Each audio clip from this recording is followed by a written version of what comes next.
que nous allons tomber d'accord tous sur ça. Voilà. Donc, connectez-vous. Mettez-vous en ligne, mettez-vous en ligne, mettez-vous en ligne. Et ça a commencé. Mettez-vous en ligne. Nous allons commencer. Veuillez m'excuser, mais mettez-vous en ligne. On va commencer. Nous allons commencer. Très très important. Mettez-vous en ligne. Nous allons commencer.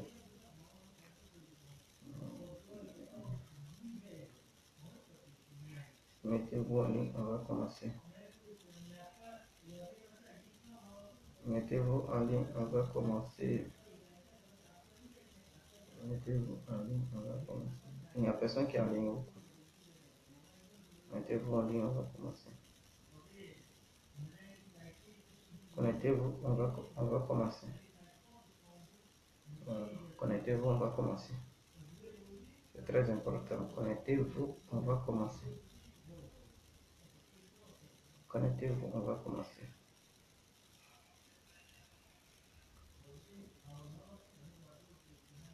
Le soir, on va faire une vidéo pour s'adresser à la salle.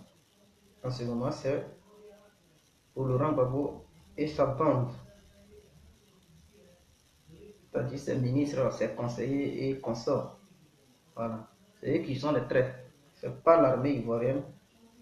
Ce n'est pas le peuple ivoirien. Voilà. Donc, si on veut accuser quelqu'un de traître, c'est bel et bien Laurent Gbagbo et sa clique. Et c'est ce que je vais développer ici dans cette vidéo pour que vous puissiez comprendre voilà, le but de ma vidéo. Donc, connectez-vous. Nous allons commencer cette vidéo. Je pense qu'elle va vous plaire. Tous, vous allez l'apprécier. Parce que c'est très important. Il ne faut pas encore fermer les yeux. On était à la recherche de la vérité. Et donc, la vérité est là se passer. Il ne faut pas ignorer certaines choses. Voilà. Il faut prendre tout en compte. Voilà. Il faut tout prendre en compte. Il faut tout prendre en compte. Voilà. Donc, c'est des choses on ne peut plus ignorer. Excusez-moi, donnez-moi au moins 2 minutes. Je vais faire les choses avant qu'on ne commence. Voilà. Je dis, je suis ici, là, c'est pas pour caresser. Hein. Je ne suis pas, voilà, zen amour pour caresser les gens, les chouchouter comme voilà, des fleurs roses. Non, non, non, non, je ne suis pas là. Je ne suis pas une rose et donc je ne suis pas là pour caresser les gens. Je suis ici pour dire la vérité, rien que la vérité. Voilà. C'est ce que nous connaissons et nous allons dire la vérité aux gens. Donc, permettez-moi de m'accorder au moins, voilà, 30 secondes, maintenant 30 secondes, et nous débutons la vidéo immédiatement. Voilà, nous débutons la vidéo immédiatement, sans problème. Ne vous fâchez pas, ne vous fâchez pas, tenez-vous prêts. Nous allons commencer. Nous allons commencer, c'est très important pour nous. Voilà, bon, je vais débuter cette vidéo. Bonsoir, bonsoir. Pour ceux qui ne me connaissent pas, je me présente. Je suis l'incontournable Djé compris. L'homme dont on parle, l'homme qui n'a pas froid aux yeux, l'homme qui ne marche pas d'ailleurs, c'est moi. Vous pouvez aussi m'appeler devant la vie. L'homme n'est rien. Docteur Monton ou gouverneur italien. Alors, nous voilà à nouveau devant cette caméra pour essayer de nous adresser à l'ex-président de la République, appelé son Excellence, M. Laurent Gbagbo, et sa bande, c'est-à-dire ses ministres et ses conseillers. Parce que nous remarquons sur les réseaux sociaux certains partisans de son Excellence, M. Laurent Gbagbo, qui traitent tout le monde de traite. Même les feuilles qui bougent, ils considèrent que les feuilles sont des traites.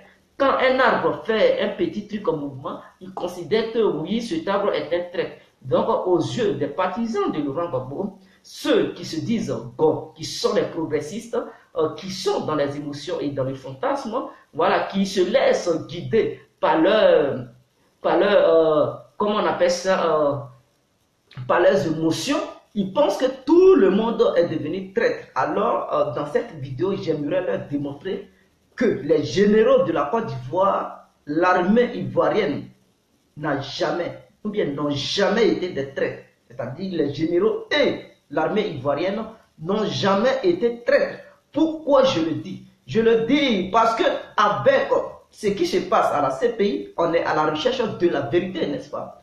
Quand les généraux qui viennent témoigner contre Laurent Gbagbo et qui ils témoignent pour essayer de blanchir Laurent Gbagbo, beaucoup de pro-Gbagbo, ils acclament cela. Quand ils accusent les rebelles, que les rebelles ont fait, ils sont contents, ils jubilent sur les réseaux sociaux.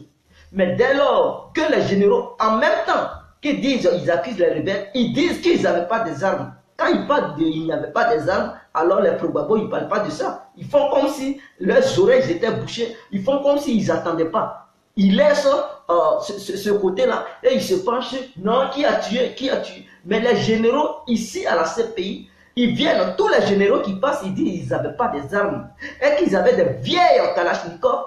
Ils n'avaient même pas de munitions, c'est-à-dire les munitions qui étaient là, c'était des munitions qui étaient larges par rapport aux armes qu'ils avaient. Et que c'était les armes de 1967. Vous comprenez? 1967, c'était une des armes d'ancienne génération qui ne sont plus utilisées. C'est ça la France a vendu à la Côte d'Ivoire. La France a donné des vieux appareils. Et c'est comme ça l'Afrique entière. C'est-à-dire la France vend des choses, les appareils qui sont gâtés. La France sait que ces appareils, il n'y a plus de munitions pour ces appareils-là. Donc c'est ça la France prend dans leur poubelle là, pour donner ça aux pays africains. Et les Africains qui sont naïfs, quand ils voient ça, on est armé jusqu'aux dents. On est armé jusqu'aux dents. Et les vieilles Kalachnikov là, c'est ça, vous voulez faire la guerre. C'est à quoi ça vous avez demandé aux généraux d'aller sur le terrain pour faire la guerre? Non, messieurs. Eux, ils ont étudié la guerre. Ils ont été à l'école spécialement pour ça. Ils ont été à l'école. Ils connaissent ce que c'est que la guerre. Ils connaissent les armes. Ils savent quelles armes il faut utiliser quand on parle de guerre. Parce que cette guerre n'était pas une petite guerre. Cette guerre était une guerre de Laurent Gbagbo contre la communauté internationale, c'est-à-dire la communauté internationale, ce que les gens ils appellent c'est la France, l'Angleterre, l'Allemagne, les États-Unis. C'est ça là, eux ils appellent communauté internationale, comme si c'est eux qui décidaient au nom de tout le monde. Donc Laurent Gbagbo, c'était une guerre déclarée contre la communauté internationale, même si c'est la France qui était au devant de cette mission, mais derrière la France il y avait les Anglais, il y avait les Allemands, il y avait les Américains. Et même l'ONU, l'ordre a été donné par l'ONU au nom du gouvernement américain, c'est-à-dire au nom du gouvernement Obama et Hillary Clinton. Donc Laurent Gbagbo, c'est pas un enfant. Il est le chef d'État suprême, il est le chef des armées, de l'armée ivoirienne, c'est-à-dire après lui là, il n'y a plus quelqu'un. C'est lui qui gouverne, c'est lui qui commande l'armée ivoirienne. Et Laurent Gbagbo, il ne peut pas nous dire, il n'était pas au courant de ce qui allait lui arriver. Il n'était pas au courant de ce qui allait arriver aux Ivoiriens. Laurent Gbagbo ne peut pas nous dire, il ignorait que lui-même, sa propre armée, n'était pas armé. C'est-à-dire, Laurent Gbagbo, lui qui est le chef suprême de l'armée ivoirienne, ne pouvait pas nous dire qu'il n'était pas conscient qu'il n'y avait pas des armes.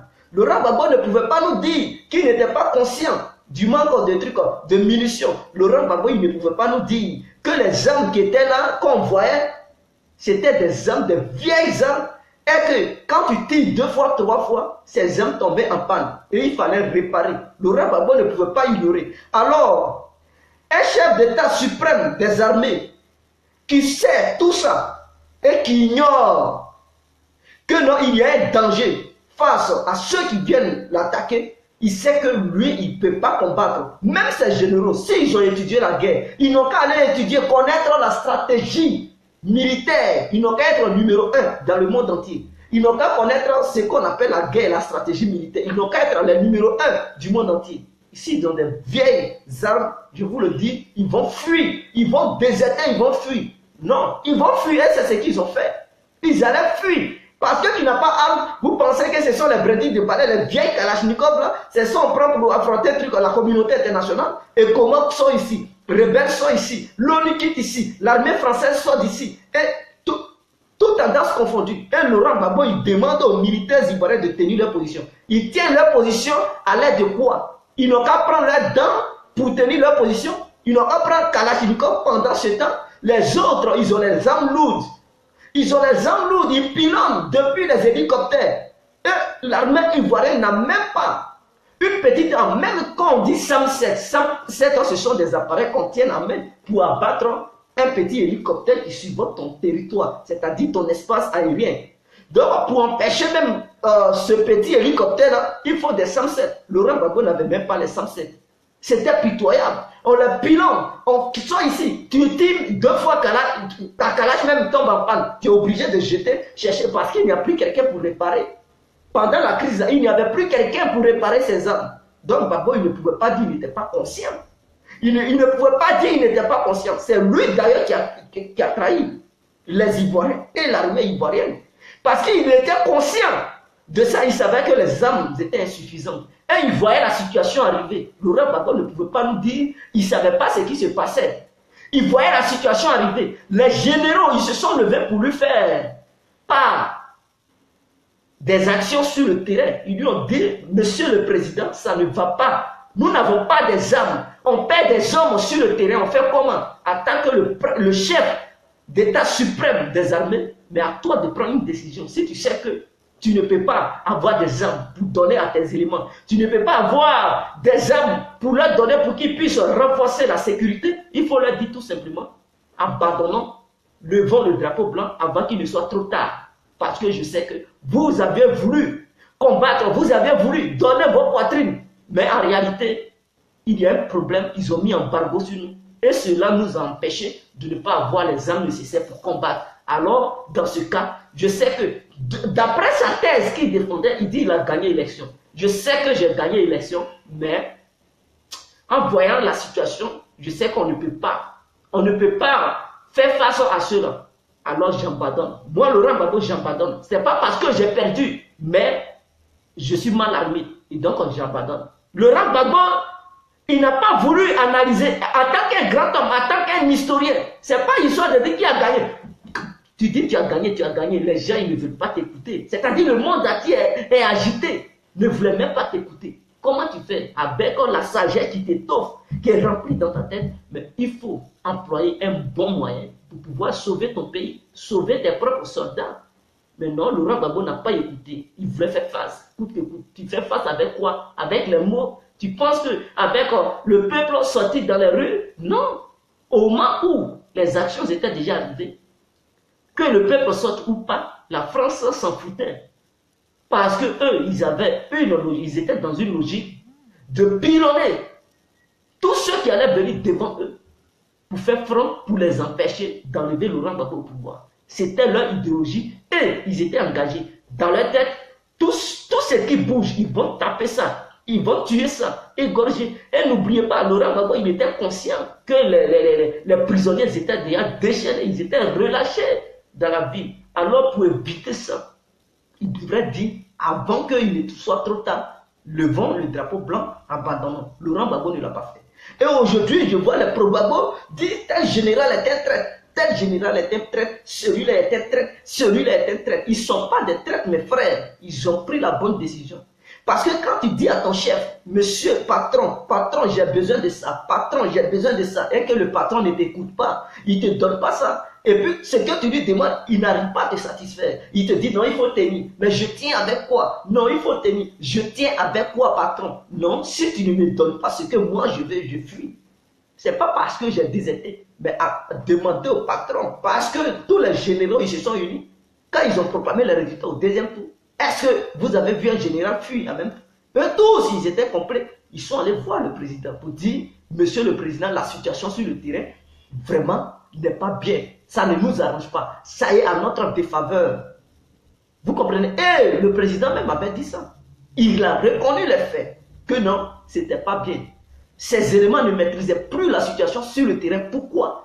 Et Diaby a relevé ça. Kassaraté aussi à son tour, il a relevé. Et vous allez encore voir Philippe Mangou relever ça. Mais ça là, ça ne dit rien au Pro-Gbagbo, au Gola. Tout ce qui est dans leur tête, les généraux sont des traîtres. Les généraux sont des traîtres. Ils ont relevé la situation qui les préoccupait tant, qui faisait que eux, Mais il ne peut pas dire c'est à cause de ça qu'on a fui. Il ne peut pas dire devant le monde entier que non, c'est à cause de ça qu'on a fui, on a déserté. Il ne peut pas employer ce mot déserté. Désertion là, il ne peut pas employer ça. Mais en s'exprimant, c'est pour dire aux Ivoiriens pourquoi ils ont fui, ils ont déserté. Pourquoi? C'est le pourquoi qui est là. Parce qu'ils n'avaient pas les armes.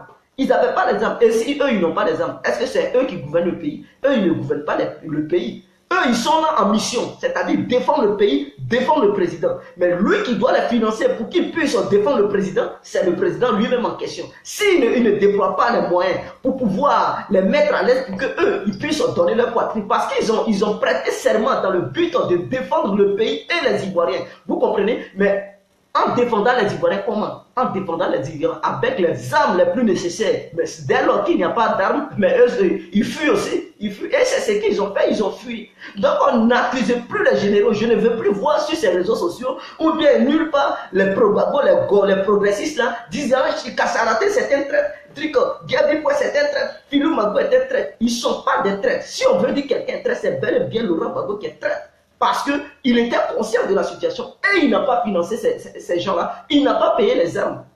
Il n'a pas payé les armes, il demande de faire guerre. Il faut quelle guerre? Quel genre de guerre? Maintenant, Gabi Point vient de vous relever que les mitrailleuses qui étaient sur les 4x4, c'était des mitrailleuses qui tombaient en panne à chaque moment.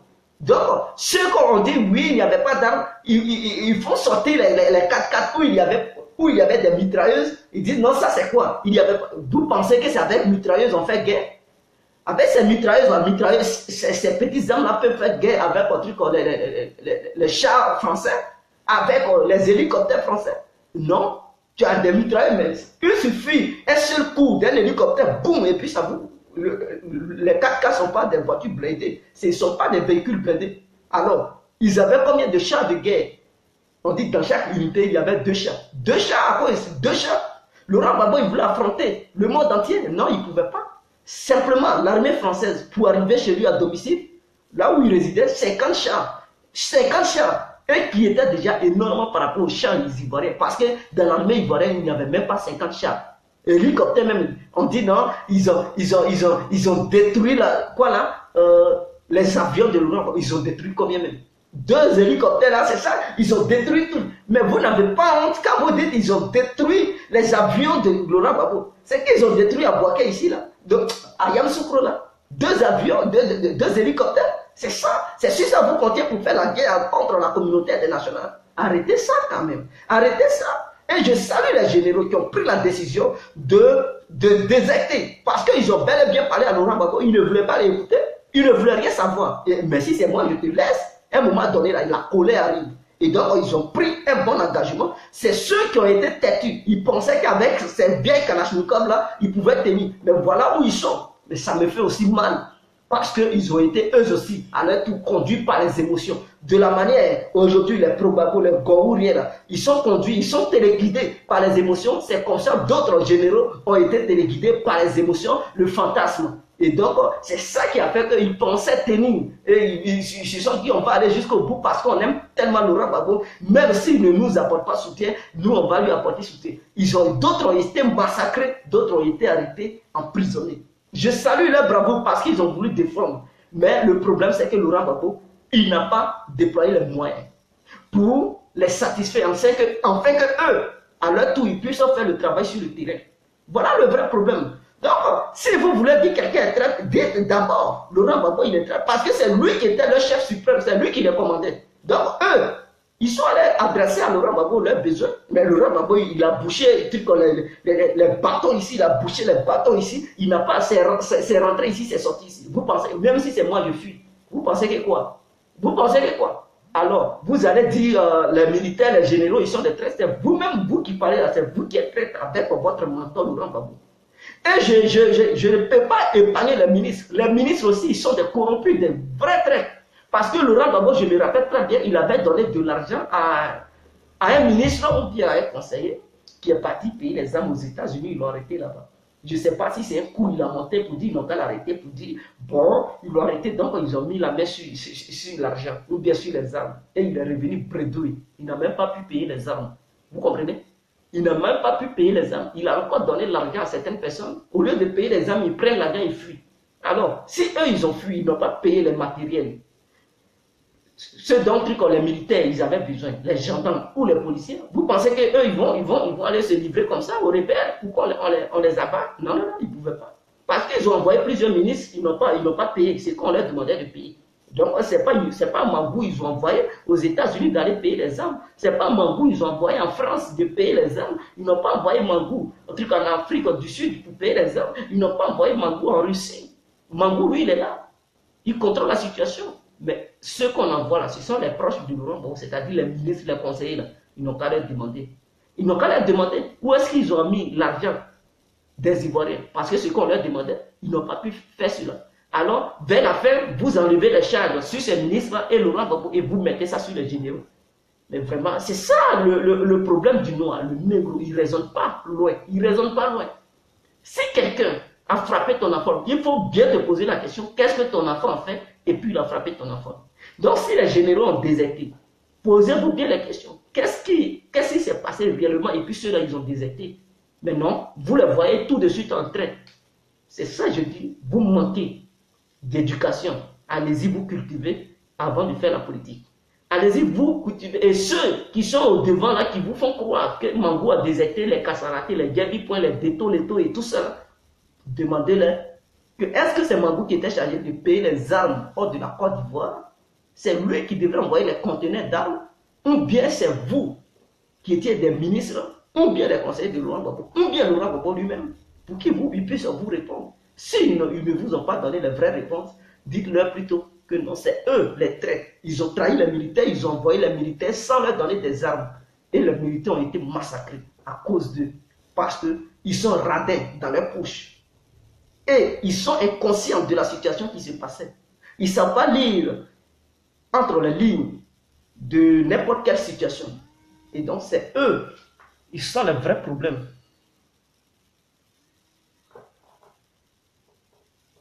Allô la vieille mère, je te rappelle tout de suite, je suis en direct sur Facebook. Oui, dès que je finis, je te rappelle. Ok, à tout de suite. C'est ciao. Donc, vous voyez, c'est ça le problème. Donc, quand je vois les Gbagbo, les Go, les problèmes, je me demande s'ils raisonnent, si ce sont des gens, ils sont aussi humains comme nous, de la manière nous raisonnons. Je me demande s'ils raisonnent comme nous. Parce que quelqu'un qui raisonne, il ne pouvait plus traiter un général de traite. Parce qu'avec ces témoignages que nous voyons à la CPI, on peut comprendre tout de suite que le vrai problème, c'était Laurent Gbagbo. Le pays était sous embargo. Laurent Gbagbo, s'il voulait contourner l'embargo, mais il pouvait bel et bien contourner l'embargo. Pourquoi il envoie ses ministres en sachant bel et bien que ces ministres, ils venaient de la Côte d'Ivoire directement? Pourquoi envoyer ses proches qui sont ivoiriens d'aller acheter les armes aux États-Unis? Laurent Gbagbo, même, quand je vois ça, je dis, il a un problème. Il a un vrai problème. Pourquoi ne pas passer par le Ghana pour dire, Ghana, il faut payer les armes pour moi? Donner l'argent à l'État ghanéen. L'État ghanéen commande les armes. Une fois les armes au Ghana, ils vont tout faire pour prendre le port en charge, contrôler le port, pour qu'un bateau quitte du Ghana pour venir avec les armes. Ça serait mieux. Mais non, Laurent Gbagbo, il envoie ses propres proches d'aller payer les armes, sachant bel et bien que la Côte d'Ivoire est sous embargo. Est-ce que c'est normal? Vous, les pro-Gbagbo, là, c'est normal dans vos têtes? Est-ce que c'est normal? Non. Donc là encore, Gbagbo a failli à son devoir. Pourquoi? Comment il peut obtenir des armes sachant bel et bien que la Côte d'Ivoire est sous embargo? Pour contourner l'embargo, il faut passer par un État voisin qui s'entend très bien avec toi. Ou bien par le Libéria, il pouvait dire, bon, commander les armes. Et une fois les armes au Libéria, on peut transiter les armes par la forêt du Libéria et ça vient en Côte d'Ivoire. Depuis l'ouest de la Côte d'Ivoire, les armes arrivent en Côte d'Ivoire. Et ils donnent ça à l'armée ivoirienne. Mais non, Laurent Gbagbo encore, il envoie ses propres proches, allez-y aux États-Unis payer les armes. Ou bien allez-y en Angleterre payer les armes. Mais dès qu'ils voient la nationalité de la personne, ah, tu as besoin de quoi? Non, les armes. Qui t'a envoyé? C'est le président. Non, on a mis embargo sur la Côte d'Ivoire. Ces armes ne vont pas bouger d'ici. Et là, on bloque l'argent des Ivoiriens et ils ne vont pas payer les armes. Et l'argent des Ivoiriens est bloqué.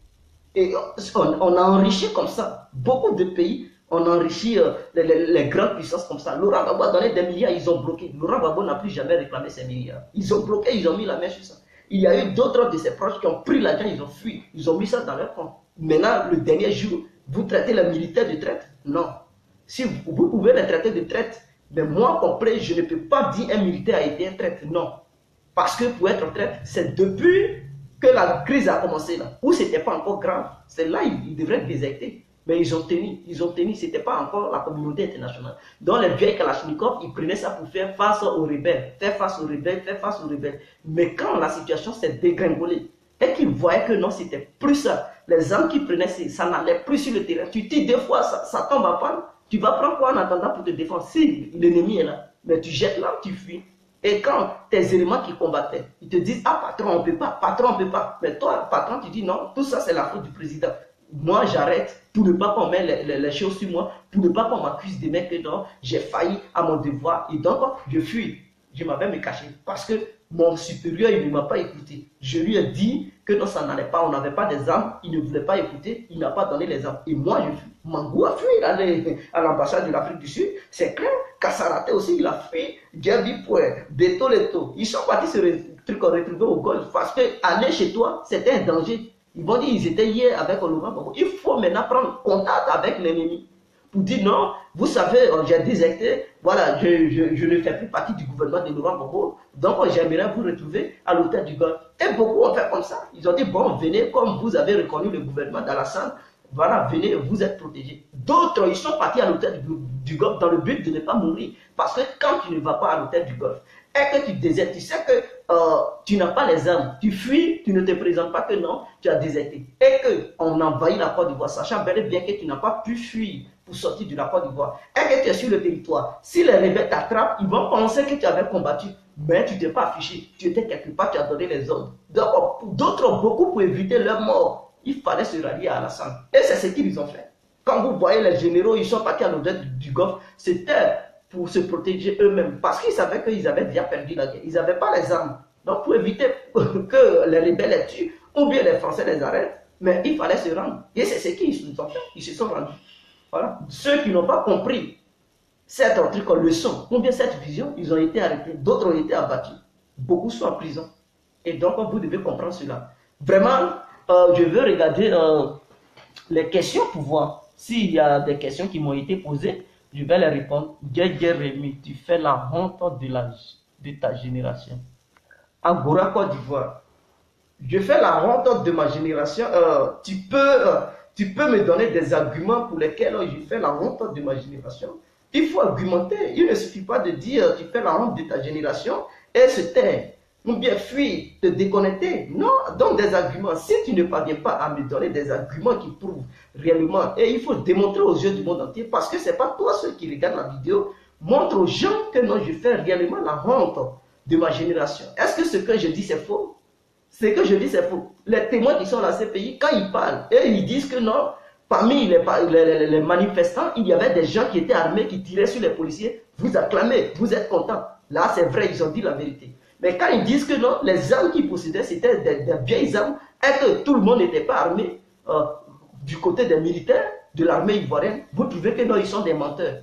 Ah, c'est comme ça pour vous. Il faut respecter, il faut dire les choses telles qu'elles sont. Il ne faut pas aimer ce qui t'arrange et de détester ce qui ne t'arrange pas. Parce qu'ils sont là-bas pour dire la vérité. Ils ne sont pas partis là-bas pour mentir.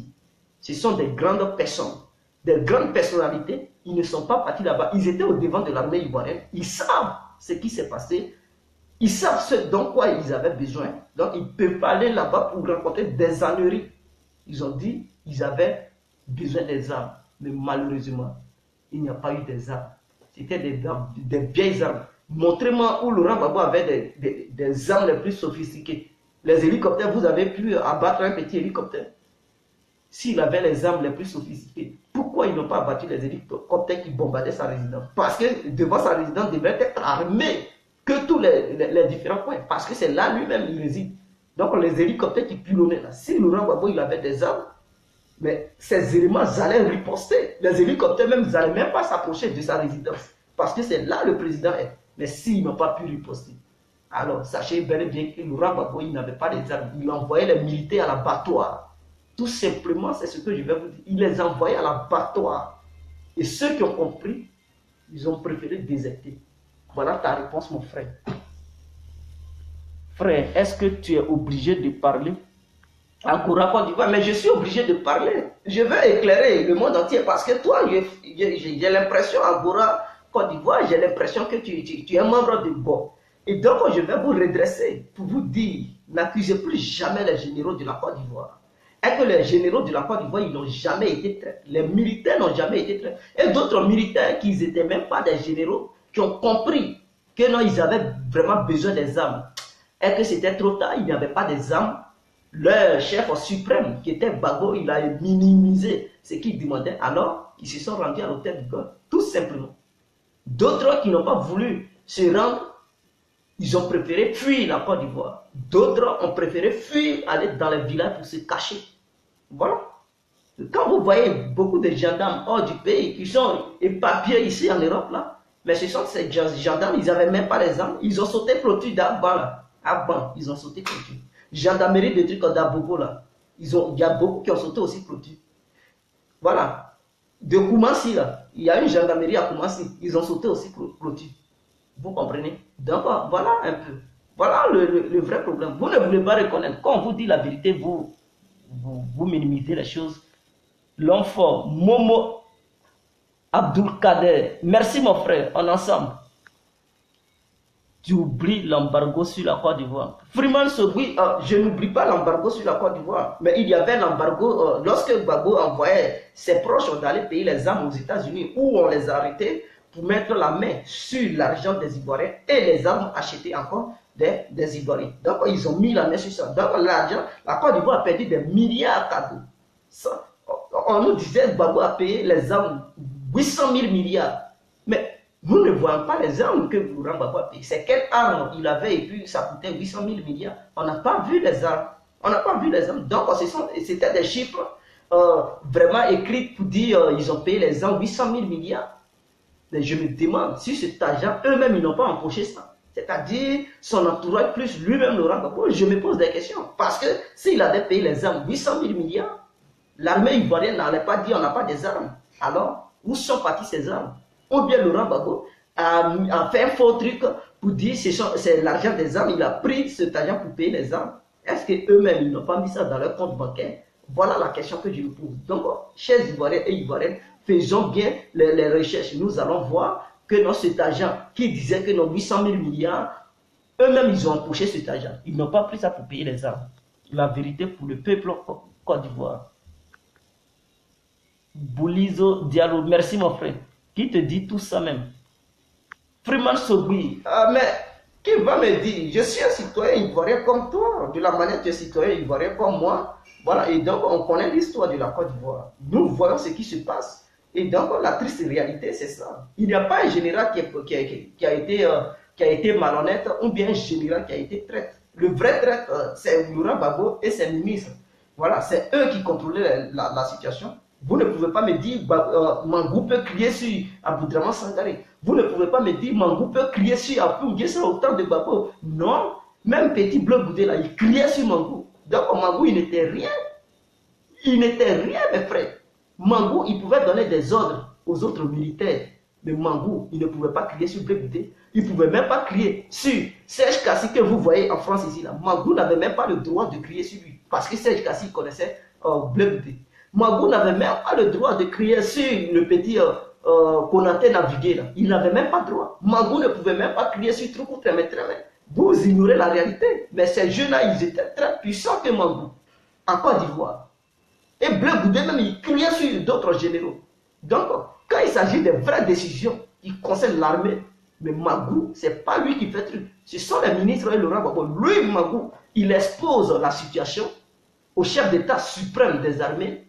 Il dit, ah, mon armée a besoin d'État. Voici ce qui vous manque. Laurent Gbagbo, il ne peut pas prendre la décision lui seul. Il fait appel à ses ministres. Mais je sais qu'il y a eu d'autres ministres qui ont dit non, le président, ça, ce n'est rien, il faut laisser ça. Ce sont des plaisantins. Les gens qui sont là, s'ils ne veulent pas se battre, ils n'ont qu'à laisser. On va le changer. Ou bien il y aura d'autres qui vont se battre. Toujours le noir était comme ça. Quand il ne veut pas dépenser, il trouve que non, l'autre c'est un feignant et que s'il ne veut rien faire, il n'a qu'à dégager. Et ce petit problème est là. Et donc, s'ils n'ont pas écouté Mangou, il a fait des demandes, ils n'ont pas écouté. À la dernière minute, lui, il ne peut pas aller donner sa poitrine. Si c'est moi, je quitte. Donc, il n'a pas été traité. Ceux qui ont été traités, c'est ceux qui n'ont pas répondu aux appels des militaires. Même, ce n'était pas Mangou. Les Guébikois, les Beto et les Kassaraté, eux-mêmes, ils ont dit à Laurent Gbagbo. Ils ont dit à Laurent Gbagbo. Et Laurent Gbagbo dit, maintenez vos positions. Que c'est dur, je comprends, mais maintenez vos positions. Et donc, s'il a reconnu que c'était dur, et qu'ils n'ont qu'à maintenir leur position, ils n'ont qu'à faire renfort. Mais ils font renfort avec quoi? Les humains, la chair humaine, ils vont venir les buter? Non. Donc, si vers la fin, vous avez vu ces généraux fuir, c'est que Laurent Gbagbo est le responsable. Donc, ce n'est pas les généraux. Merci. Toi, tu es fou. Jean-Claude Basson. Je ne suis pas fou, mes frères. Quand on vous dit la vérité, vous fuyez. Tu étais là quand Gbagbo donnait l'argent pour payer les âmes. Envoie-nous les preuves. Ah, mes frères, toi, tu n'es pas au courant des 800 000 milliards que Laurent Gbagbo a pris pour payer les âmes. Peut-être qu'il n'était plus en Côte d'Ivoire, mais j'étais en Côte d'Ivoire. Va te renseigner sur Google, mon frère. Freeman Sogui, tu verras. Les 800 000 milliards utilisés par Laurent Gbagbo pour les achats d'armes. Tu verras les articles dans des différentes choses. Il y a eu plusieurs presses qui ont communiqué cela. Et tu vas voir les preuves. Je n'ai pas besoin de... Tu vas voir les preuves. Va sur Google, tout simplement, tu vas voir. Tu vas voir. Et tape encore Google pour dire Laurent Gbagbo avait envoyé un ministre qui avait été arrêté aux États-Unis. C'est là Laurent Gbagbo, suite à ça, il a dit, quand on t'envoie, il faut savoir t'envoyer. Cette parole-là, tu n'as pas entendu ça. C'était quelqu'un qui l'avait envoyé d'aller payer les armes. Et où? Chez ses ennemis, c'est-à-dire les États-Unis. Il laisse la Russie et il s'en va aux États-Unis. Il pensait que les Américains allaient le laisser prendre les armes et puis venir. Voilà comment ils ont fait. L'ignorance. C'est-à-dire l'ONU te combat. Qui dirige l'ONU, c'est l'Amérique. Et tu envoies quelqu'un d'aller payer les armes en Amérique. Il trouve ça normal. Il a laissé la Chine, il a laissé l'Inde, il a laissé la Russie, il a laissé l'Iran. Il s'en va aux États-Unis. Vraiment, c'est pitoyable. L'homme magnétophone. Quand les fouteurs de merde lui dit n'importe quoi, allez, c'est parti pour bavarder. Vraiment, Freeman Sogui, si tu n'es pas cultivé, mon frère, c'est pas de ma faute. Il faut grandir parce que tu es un vieux. Dans la conclusion après. Ils ne sont pas des militaires. Pourquoi tu veux que Mango crie sur eux? Arrête de dire n'importe quoi. Tu faisais quoi en Côte d'Ivoire et puis tu es au courant de tout. Mon frère, laisse les gars. Là, ils sont aveuglés. Donc, c'était ma vérité dans cette vidéo. Pour ceux qui ne veulent pas voir la réalité, qui pensent que les militaires ont été des fainéants, des faiblards et des déserteurs, je vous demande de vous détromper. Ceux qui ont été des faiblards, c'est Laurent Gbagbo et ses ministres. Ceux qui ont été des plaisantins, c'est Laurent Gbagbo et ses ministres. Ce ne sont pas des généraux et les militaires. Ils ne pouvaient rien faire. Ils ne pouvaient rien faire. Vous voyez, la BAE avait un petit chat sud-africain qui était court. C'est ça d'ailleurs ils ont pris pour libérer la RTI. Ils n'avaient même pas de chats. À la base, la cité de la CIA, des BAE, entre GESCO et la prison civile, il y avait une seule mitrailleuse, c'est-à-dire un camp de BAE, une seule mitrailleuse. Le reste là, c'était des Kalachnikovs. Et c'est ça, ils prenaient pour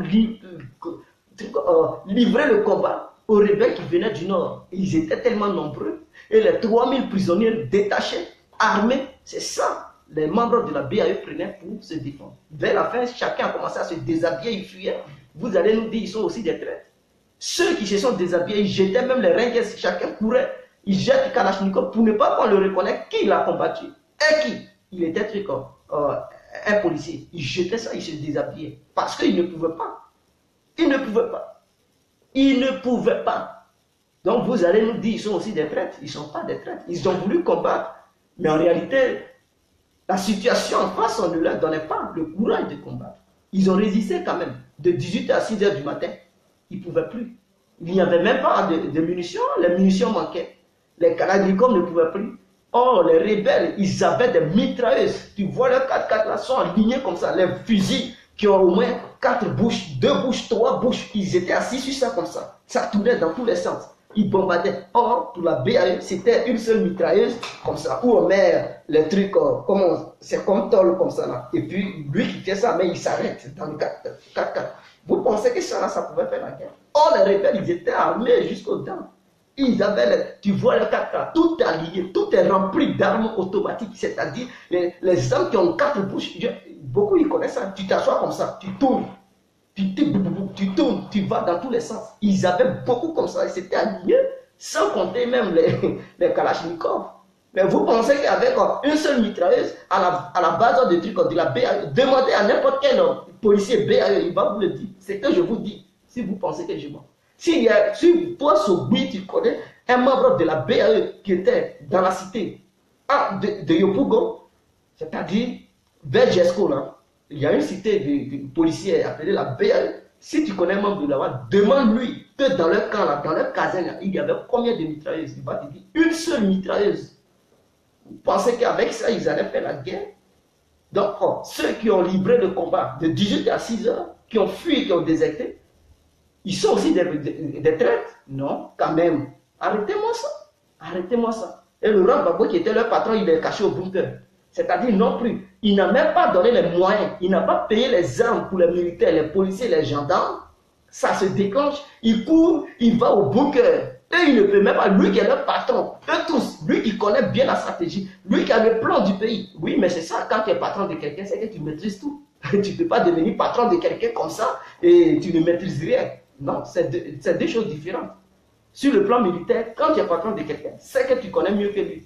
Et donc, Laurent Gbagbo qui connaissait mieux que là, non, il était caché au bunker. Il ne donnait aucun ordre, il ne donnait rien, aucune instruction. Il est caché, il n'a même pas donné les armes. Et c'est les autres là qui n'ont pas les moyens de payer les armes, qui étaient livrés eux-mêmes. Mais si c'est moi, je fuis, ils ont fui, c'est normal. Donc, personne n'a trahi qui que ce soit. Oui, c'est ça, bien parler. Voilà. Mon frère, laisse les gars. Là, ils sont aveuglés. C'est normal, il était tout seul contre le monde entier. C'est un courageux, il tenait 10 ans. Il faut. Donc, il a tenu 10 ans sans les généraux. Mais quand vous dites il a tenu 10 ans, mais remerciez aussi les généraux. Ou bien les Mangous, là, pendant qu'ils tenaient là, les Mangous, ils avaient fui. Ils avaient fui. Les Kassaratés, là, ils avaient fui. Ils n'avaient pas. Et pourquoi vous ne les reconnaissez pas? S'ils étaient réellement des traîtres, il y a longtemps, Laurent Gbagbo a fui le pouvoir. Il y a longtemps, il a fui. Vous comprenez? Parce qu'ils ont défendu aussi le pays. À plusieurs reprises, il y a eu plusieurs attaques. Mais ils ont défendu Laurent Gbagbo. Laurent Gbagbo, même il était en Italie, il y a eu des attaques. Mais ces généraux que vous traitez de traite aujourd'hui, là, c'est eux qui étaient au pays. Hein.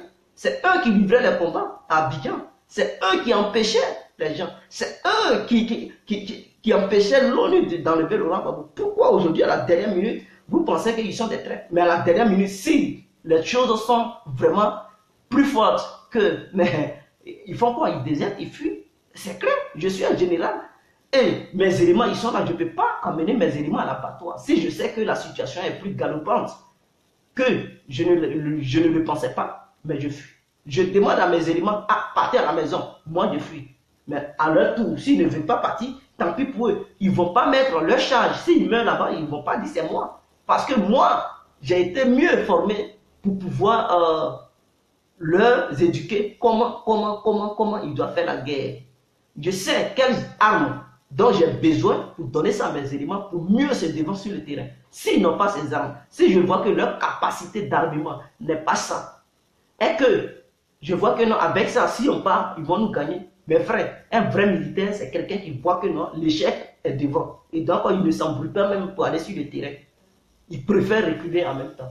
Il préfère fuir que d'aller tuer les gens avant de comprendre que non, il ne pouvait plus. Non. Un vrai militaire, lui qui connaît vrai la guerre, quand ça commence, avec les moyens qu'il a, il sait que non, s'il continue, il va gagner le combat. Donc, il continue. S'il sait qu'il ne peut pas gagner le combat, il abandonne. Ou bien il soulève un drapeau blanc. C'est fini. Laurent Gbagbo, il savait que c'était trop fort. Quand il envoyait son ministre de la Défense de soulever le drapeau blanc, c'était pour faire quoi? Il savait qu'il ne pouvait plus. Il ne pouvait plus. Mais pourquoi ils n'ont pas soulevé ce drapeau blanc avant? Pourquoi ils n'ont pas soulevé ça avant? Quand c'était envahi, où on ne contrôlait plus rien, c'est là ils savent faire sortir le drapeau blanc. Ils pensent qu'un rebelle connaît le drapeau blanc. Quelqu'un même qui n'a même pas fait l'armée, il ne connaît même pas les règles, que non, il ne sait même pas qu'est-ce que c'est qu'un drapeau blanc.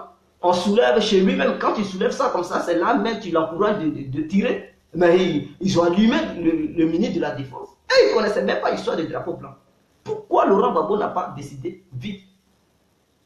C'est là, devant un rebelle, il fait sortir le drapeau blanc. Ils connaissent le signe, l'emblème du drapeau blanc, il ne sait même pas qu'est-ce que ça veut dire. Tu soulèves lui, peut-être chez lui, il se dit, tu te moques de lui. Ou bien tu te dis, ouais, il n'a rien dans la tête, et que sa tête est blanche, il n'y a rien là-dedans, c'est vide. Donc il a la rage, il t'allume. Donc, avec un rebelle, il ne faut pas soulever le drapeau blanc. Quand tu sais que ça ne va pas, il faut appeler ceux qui commandent le rebelle pour dire, j'arrête. Ils vont dire à leurs éléments, et arrêtez. Et c'est fini. Mais tu dis, allez-y, en sachant bel et bien que tu n'as pas les armes.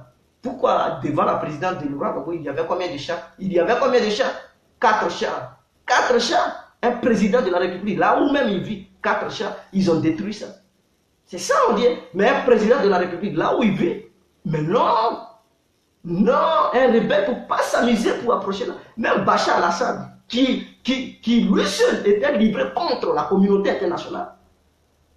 Même l'Amérique avait ses pions sur le terrain. La France avait tous les pays que vous pouvez imaginer. Seul le truc, la Russie et l'Iran qui n'avaient pas le pion. Mais ils n'ont pas pu pénétrer dans les 5 mètres carrés de M. Bachar al-Assad parce qu'ils savent qu'arriver là-bas, il va les détruire. Malgré que son pays était déjà envahi par les djihadistes. Quand on dit djihadistes, ce n'est pas n'importe qui. C'est de vrais éléments qui n'ont même pas peur de la peur. Mais ils ne pouvaient même pas s'approcher du carré de trucs là où le président il travaille et là où il réside. Parce que c'est armé jusqu'aux dents. Mais Laurent Gbagbo, là où il réside, ce n'est même pas armé. 4 chats. Vous pensez que c'est de la plaisanterie ça? Et il voulait résister avec quoi? Les généraux, ils n'ont qu'à lutter avec quoi? N'importe quoi. Je suis désolé mes frères. Mais je salue la bravoure de nos anciens généraux qui ont pris des bonnes décisions parce que s'ils engageaient le combat, peut-être en Côte d'Ivoire, on allait être réduit à 1 million d'habitants. Voilà, il allait avoir des milliers de millions de morts. Mais heureusement qu'ils se sont retirés. Donc je les salue pour cette bonne vision de la lecture du combat qu'il y a eu en Côte d'Ivoire. Et donc vraiment courage à eux parce que ce sont des vrais éléments. Voilà. C'est parce que à la fin, ils l'ont lâché. Donc, c'est des traites. Un militaire fuit jamais. Ah, un militaire fuit jamais. Toi-même, un militaire fuit jamais. Tu as vu dans quel monde où il y a eu un militaire qui n'a pas fui? Tu as vu dans quel monde où un militaire n'a pas fui? Dis-moi, tu as déjà vu un pays où il y a la guerre et puis le militaire n'a pas fui? Tu as déjà vu un pays où il y a eu la guerre et puis le militaire n'a pas fui? Donc, votre pays là, il n'a pas fui. Mais il a fui. Il faisait quoi au Ghana? C'est pas la fuite? Ou bien pourquoi il ne restait pas en Côte d'Ivoire? Il faisait quoi au Ghana? Il y a eu plusieurs militaires qui ont fui. Donc ils sont aussi des traîtres. Qui sont partis en exil avec vous au Ghana. Ils sont aussi des traîtres. Arrêtez-moi ça quand même. Ils ont fui beaucoup. Si un militaire ne fuyait pas, eux tous ceux qui sont sortis, les hommes politiques qui sont partis au Ghana, ils allaient dire, bon, un militaire ne fuit pas, je reste sur place. On vient, on me tue. Mais il y a beaucoup qui ont fui. Donc ceux qui ont fui, qui ne se sont pas ralliés à la là, oui, eux, ils sont normaux, hein, ils ne sont pas des traîtres. Mais ceux qui se sont ralliés, oh, ils sont tous des traîtres. Arrêtez-moi ça quand même. Arrêtez-moi ça. Arrêtez-moi ça, mes frères. Arrêtez-moi ça. Même la Tunisie, qui est la Tunisie, un tout petit pays, est très armé que la Côte d'Ivoire. La Tunisie. Où est l'économie tunisienne? L'économie de la Tunisie se repose sur quoi? Sur le tourisme. En Côte d'Ivoire, il y a le tourisme, il y a le cacao, il y a le diamant, il y a le pétrole. En Tunisie, ce n'est que le tourisme. Mais ils sont équipés mal. Ils sont formés professionnellement. Mais en Côte d'Ivoire, rien. Rien. Ils prennent l'argent, ils s'en vont, ils mettent ça dans des comptes bizarres, ils volent le peuple, ils ne peuvent même pas arranger le pays militaire, même sur le plan militaire, de la sécurité, c'est dérisoire, on ne peut rien. Et vous pensez qu'on pouvait faire une guerre avec ces gens de personnes-là, les corrompus là? Mais je suis désolé. Demandez au ministre que Laurent Gbagbo avait envoyé, qui ont détourné l'argent de l'armement ivoirien. Mais demandez-leur, pourquoi vous ne les accusez pas et vous accusez seulement les généraux. Les généraux n'ont rien fait. C'est Laurent Gbagbo et ses ministres. Parce que quand ils ont volé l'argent, Laurent Gbagbo ne les a pas chassés. Hein.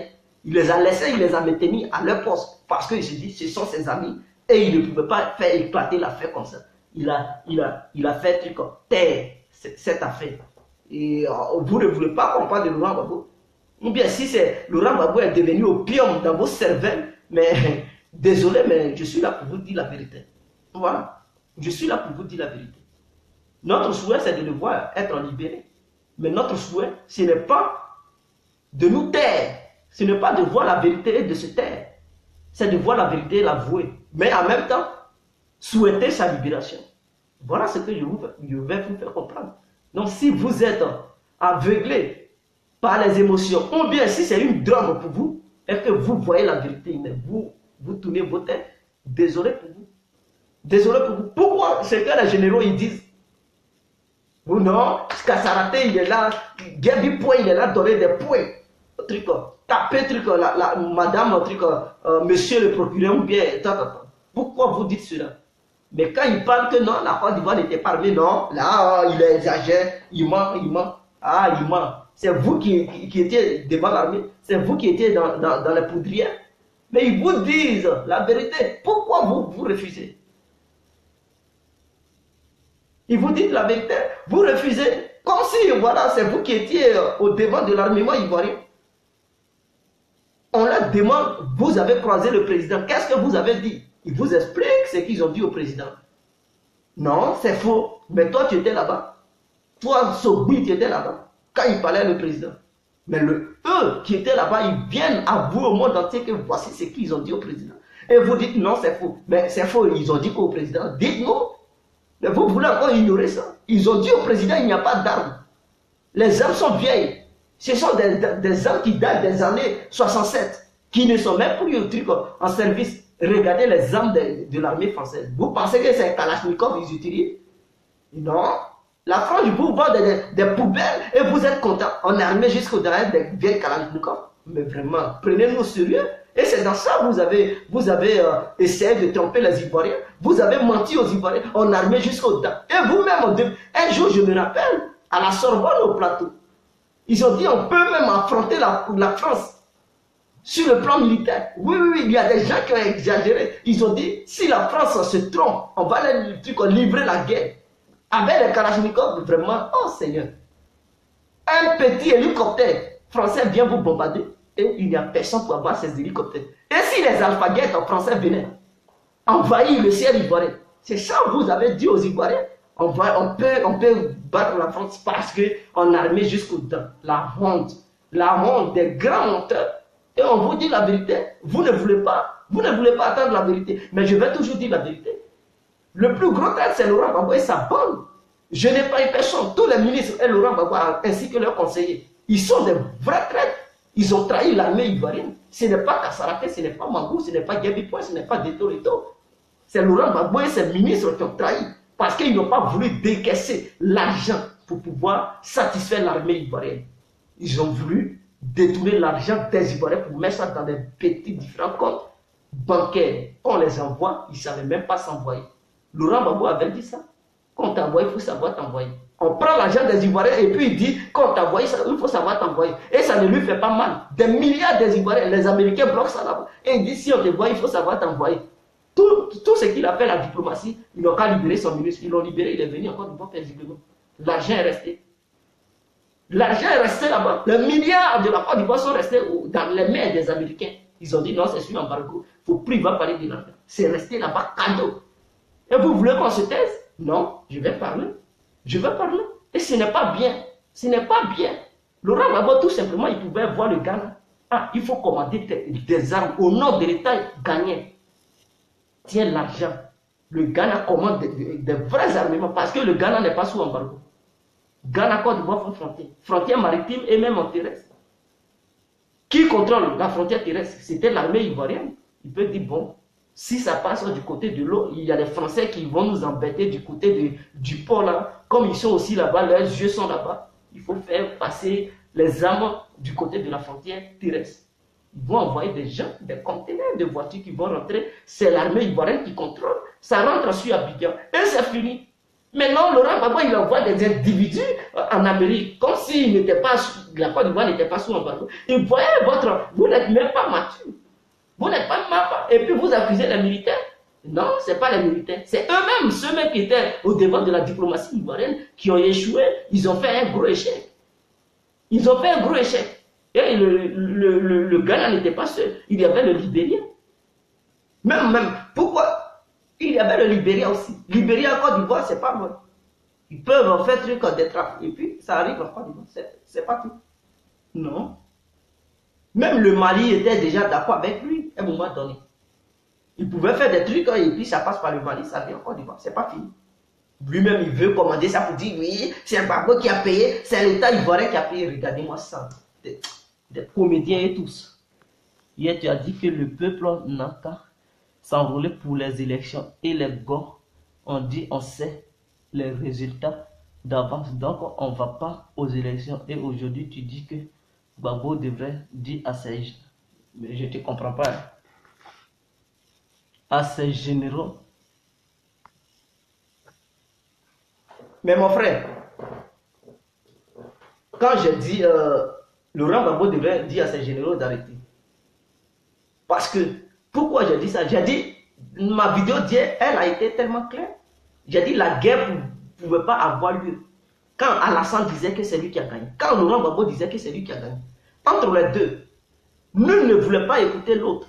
Alors, est que la France avait déjà une position prise. C'est ça qui a déclenché la guerre. Mais si la France se disait qu'elle était un grand pays, et que ses dirigeants étaient des personnes intellectuelles, intelligentes et démocrates, ils pouvaient dire bon, pour ne pas que la guerre ait lieu, comme Laurent Gbagbo il était dans ses idées, Alassane aussi était dans ses idées, pour ne pas que la guerre ait lieu, alors réorganisons les élections. C'est ce que j'ai dit.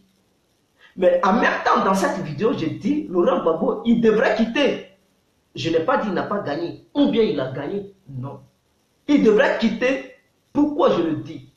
Parce que je le dis devant cette vidéo, toute personne étoffée d'intelligence devrait dire ce que, devrait prendre la décision que moi, je vais exposer comme une bonne vision devant cette caméra. C'est-à-dire, quand tu vois que le monde entier est derrière, est contre toi.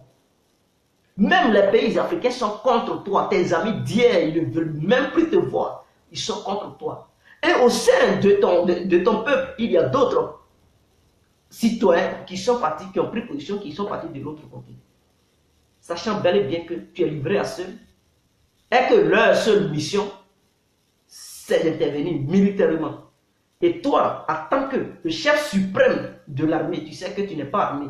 Tu sais que tes soldats, tous ceux qui dirigeaient ton armée, ils t'ont demandé des besoins pour dire, patron, on a besoin des armes.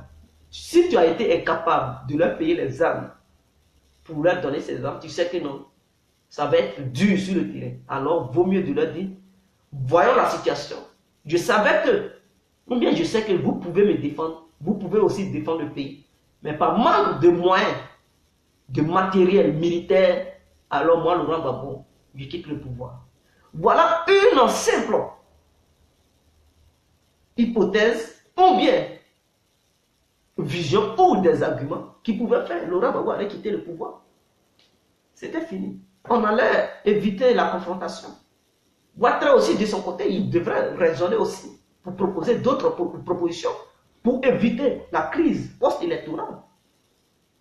Donc, si aujourd'hui il y a eu la guerre, et que vous enlevez les chars sur Laurent Gbagbo et vous dites non, c'est Kassaraté, Mangou qui ont trahi, on bien Gabi Poué, Deto, mais je vous dis, essayez de faire un flashback, envoyez vos pensées dans le passé, ramenez là-bas.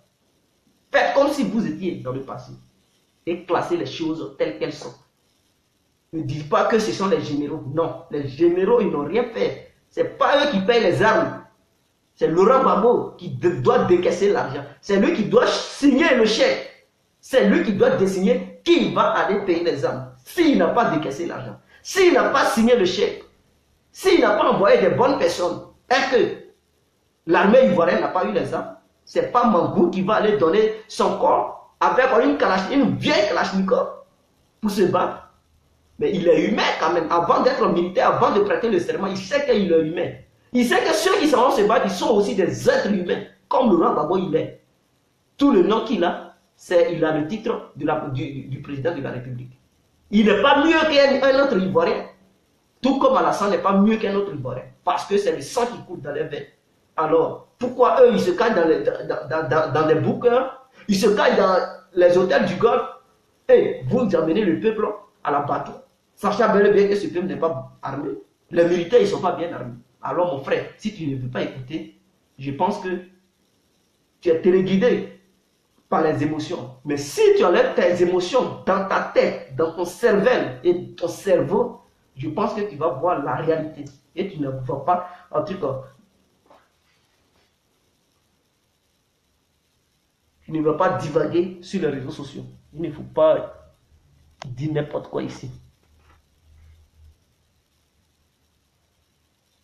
Donc, ciao, ciao, je vous aime. On est ensemble.